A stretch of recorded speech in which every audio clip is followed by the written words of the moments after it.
Hello students, welcome back. Now we are going to talk about mesh analysis. Mesh analysis means we are going to use the concept of Kirchhoff's voltage law. So the steps are, first of all, identify the unique meshes, then apply Kirchhoff's voltage law in each of them, and then solve the simultaneous equations. So we have this question. Now this is my mesh number 1 and the associated current is I1, which is denoted with small I, and the associated current for mesh number 2 is I2, which is denoted with small letter. Capital I1, capital I2, capital I3, these are the things which are asked from us by the professor. Right now, do not worry about them. Do not consider them at all. Now let us write the Kirchhoff's voltage law equation for mesh number 1. As we discussed in the sign convention, we will go exactly in the same way. We are entering from minus side, so the drop in this 15 volt will be minus 15. Then in the 5 ohm resistor, what will be the voltage drop? That will be 5 times I1. Okay? 5 is the resistance, I is the current, I1, so 5 times I1. What will be the drop in this 10 ohm resistor? In this 10 ohm resistor, I1 is coming from top and I2 is entering from bottom. So that means the drop will be 10 times I1 minus I2. Then the drop in this 10 volt source, because we are entering from plus side, so that will be plus 10. And then we complete our mesh, everything is done. So this is our equal to 0 is our equation number 1. Now let us write the equation for mesh number 2. So now our prime current is I2. We will take it as a reference current. So what is the drop in 6 ohm resistor? So that will be 6 times I2. The drop in 4 ohm resistor will be 4 times I2. Then the drop in 10 ohm, because now we are entering from minus. Look at the direction of I2. We are entering from minus. So minus 10. And the drop in this 10 ohm resistor will be 10 times I2 minus I1 equal to 0. So this is our equation number 2.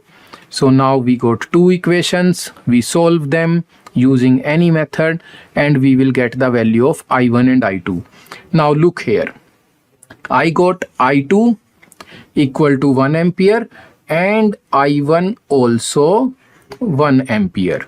Now if someone asks what is capital I1, then we can relate capital I1 is equal to small I1. Now if someone asks what is capital I2, then we can say capital I2 is equal to small I2. And what is capital I3? Capital I3 is small I1 minus small I2. So that is how we will calculate the desired quantities. Now let us take one example where we have supermesh. Now consider this equation. When I start writing the mesh equation for this mesh, the voltage drop across 2 ohm is 2 times I1. But what will be the drop across this current source? The drop will be I into R. I is known to me, 5 ampere, but what is the resistance? We don't know. So we are again stuck. So we cannot write the voltage drop across the current source. So in that case, what we need to do, we need to merge this and this mesh, and we will say I will write the loop equation for this combined loop. When I combined both of them, I found there is one more shared current source. So then I decided, okay, let us merge 3 of them. So now by merging 3 meshes, we made one super mesh, and let us write the equation of this super mesh. Please remember, this super mesh is made using 3 mesh currents. So what will be the super mesh equation? The drop in 2 ohm is 2 times I1. What is the drop in 4 ohm? That will be 4 times I3. What will be the drop in 8 ohm?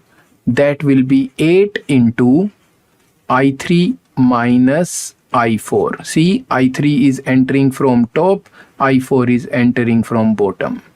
Now, in this super mesh, nothing is here, nothing is here. One more element is this 6 ohm. So what is the drop in 6 ohm? That will be plus 6 times I2, and this whole thing is equal to 0. So that is how we write the super mesh equation. Now this is a problem with 4 variable. I got one equation. Second equation I can write in mesh number 4, that is 8 times I4 minus I3 plus 2 times I4, okay, and plus 10 equal to 0. So I got one more equation. Where is third equation? Third equation will be here. If you see, I2 minus I1 is equal to 5. So I2 minus I1 is equal to 5. So this is my equation number third. Now there is one more equation here. That means I2 minus I3 is equal to 3 times I0. Okay, that is my fourth equation. But now I got one more variable, I0. What is I0? I0 is given here, which is opposite of I4. That means minus I4. So now I got 5 variables, 5 equations, and we can solve all of it. So friends, in this video we discussed mesh analysis with normal meshes and super mesh. Keep learning. Thank you.